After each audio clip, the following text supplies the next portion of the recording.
So as supersonic air flowing over our vehicle in the feathered configuration, shock waves form on top of the cabin, and those are audible to those inside.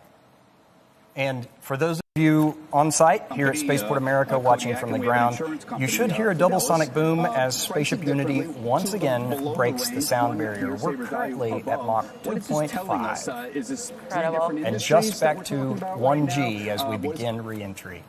And those views are just absolutely amazing. Yes.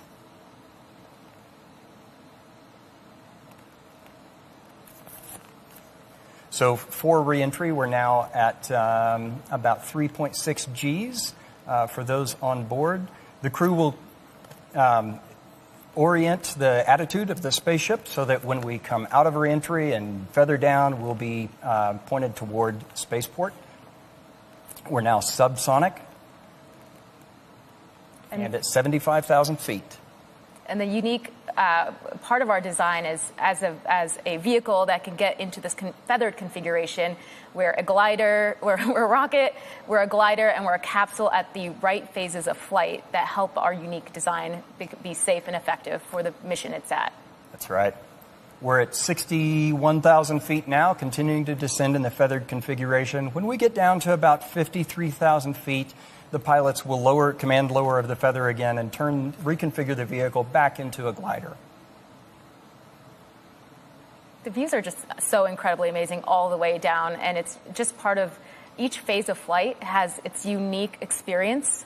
Mm-hmm. It has the ability to also conduct science. Our payloads that are on the rack are conducting and recording data all the way through each phase of flight. So you get hypergravity and low gravity data and that transition in between. The feather is almost completed. The feather down. It is now down and locked.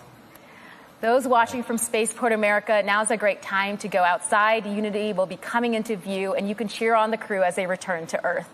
Now, the mission specialists on the flight are supported by an incredible team on the ground from both the Air Force and the Center for National Research in Italy, who designed and developed the research being conducted on board. Space-based research is an incredible capability that is being opened up by suborbital vehicles like our own spaceflight system. One of the researchers utilizing this capability to the fullest is here with us in the studio. I'm so excited. A future astronaut, a friend, and a space-based researcher, Kelly Girardi. Welcome to the studio. Thank you. I'm so excited to be here. Thanks for having me. Okay, I gotta ask, how are you feeling having watched this incredible crew go to space today, knowing that you're gonna be there on a future space flight? It's surreal, I have to say. Just the energy outside, and I've had the benefit from being on this side of the live stream for a number of Virgin Galactic space flights, including yours. And it's so special to experience that here at Spaceport America with the crew and their families and the Virgin Galactic workforce and mission control.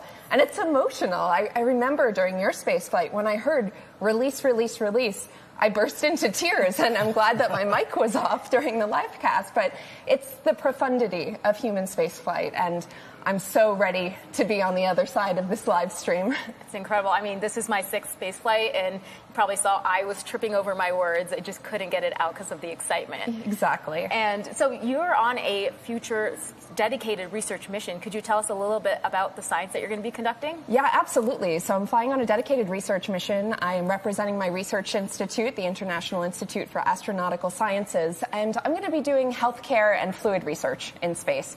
I'll be wearing a wearable sensor system to take biometric monitoring. It's called the Astroskin. It's currently worn by astronauts on the International Space Station, but my flight will be the first time we're collecting data during the launch, re-entry, and landing phases of flight as well.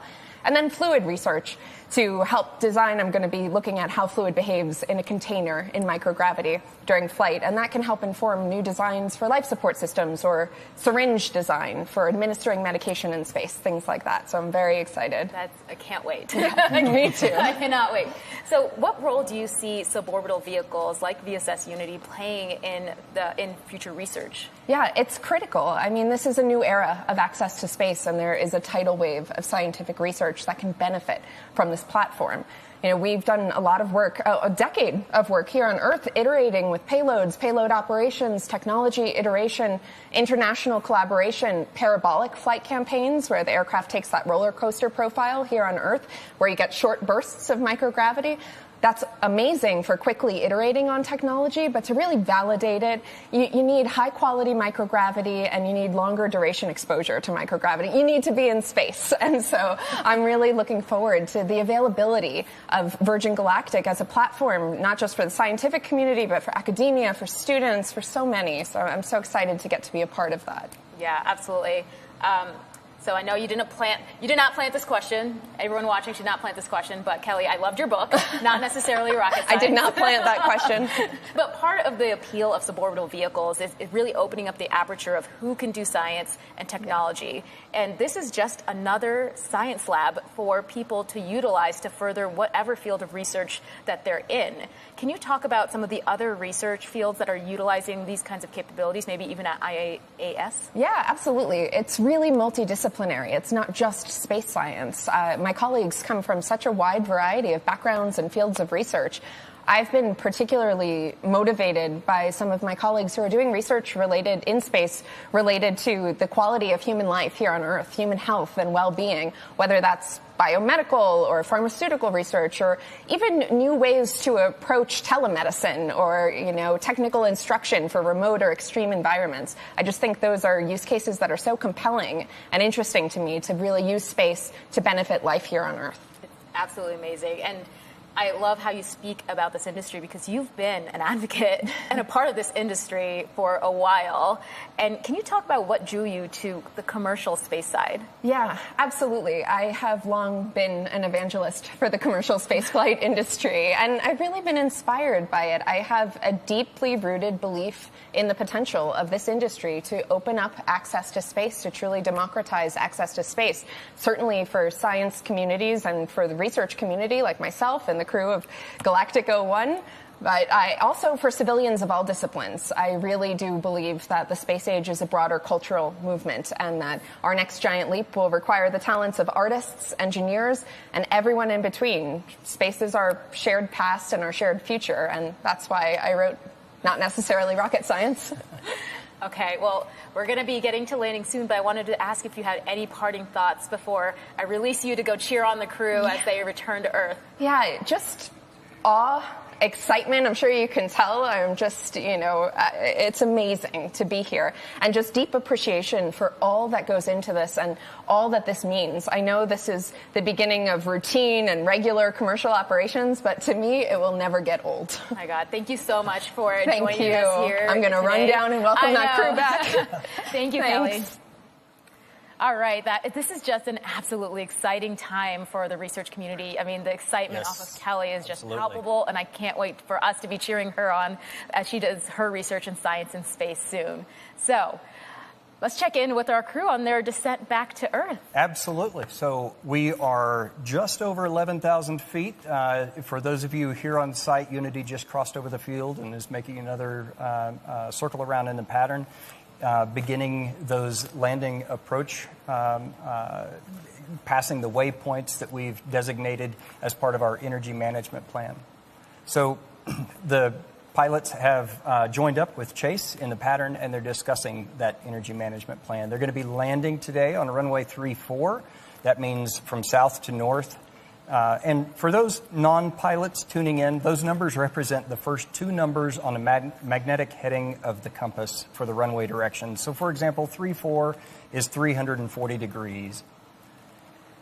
The landing gear is now down and locked. We have 3 green. That means all gear are down and locked. And we're making our final approach to the runway here at Spaceport America.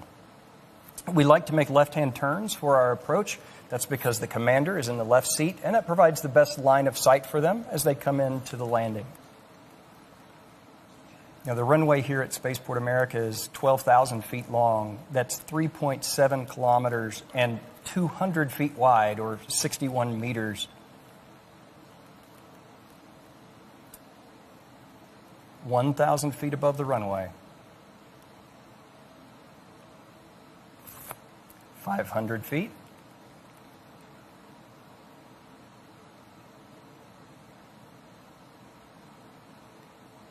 Over the threshold, that's the beginning of the runway. And you'll see the pilots hold the nose up. That's a flare maneuver, all part of the energy management. Main gear touchdown. So the pilots will continue to hold the nose gear in the air as we continue to bleed off some energy as we run down the runway. And at the designated airspeeds, they will lower the nose gear as well. Nose gears down. Now, as our ground speed slows, when we reach a designated ground speed, the pilots will apply the brakes and bring the vehicle to a complete stop.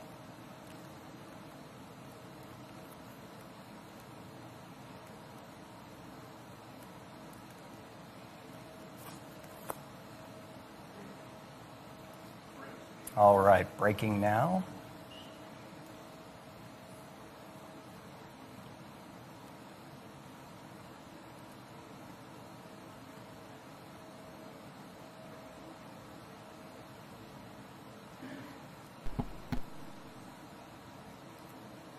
And there's wheel stop. Oh my goodness. What a beautiful landing and a perfect way to complete our first commercial flight and our first dedicated science mission. Congratulations to everyone on board, our very own spaceship Unity who returned to space today. We saw beautiful flying from our Eve crew, Jamil and Kelly, and brilliant work by our chase pilot, Dan Alex, all of whom are still in the air right now. Great job to you all. Now, we still have one more guest here in the studio with us, Italian Air Force Major General Maurizio Cantiello, who's the Defense Cooperation Attaché at the Embassy of Italy in Washington, D.C. Benvenuto, General. Thank you for being here. Thanks for hosting. Well, I just have to ask you, how are you feeling today after seeing that? Well, it's a strong joy, a deep joy, and also a sense of achievement and gratitude for everybody making it happen. And, you know, it's a particularly important moment for the Italian Air Force. With this flight, together with other things we're doing, we're progressing a lot into space capabilities because it's very important for the Italian Air Force to be able to progress in competence and capabilities in the space domain as a key enabler of the space economy, which is very important for Italy as well. So this flight was particularly important also for not only for the experiments that were very important and very different, and several experiments, but also because we are studying other ways for space access, not just vertical access, but horizontal access. And that could provide different forms of space access. And as you know, our mission is to protect and defend. So by law, Italian Air Force is responsible to defend the skies of Italy. To defend the skies, it's a very important mission. And to be able to do it, we must know well, because you cannot protect what you don't know. So for us, increasing our knowledge and our competence in this field is paramount for the defense of Italy. So we are grateful to Virgin Galactic for having us here and giving us this possibility to work together. We are grateful, of course, to the Italian National Research Council, where we work together for the experiment. And of course, we are grateful to our nations, Italy, to invest in this very important endeavor. And to this great host nation, the United States, we are very good partners and allies.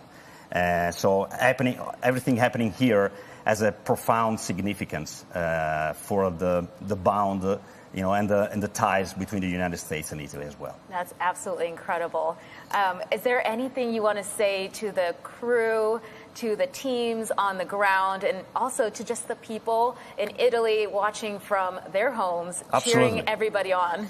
Absolutely. I would like to express a deep gratitude, first of all, to God, to make it all happen. And, I was a little bit concerned, not for safety, but for the health of my friends, because they were all good friends. Not just the pilots, but the crew as well. So thanks for that. And also thanks to Virgin, thanks to the pilots,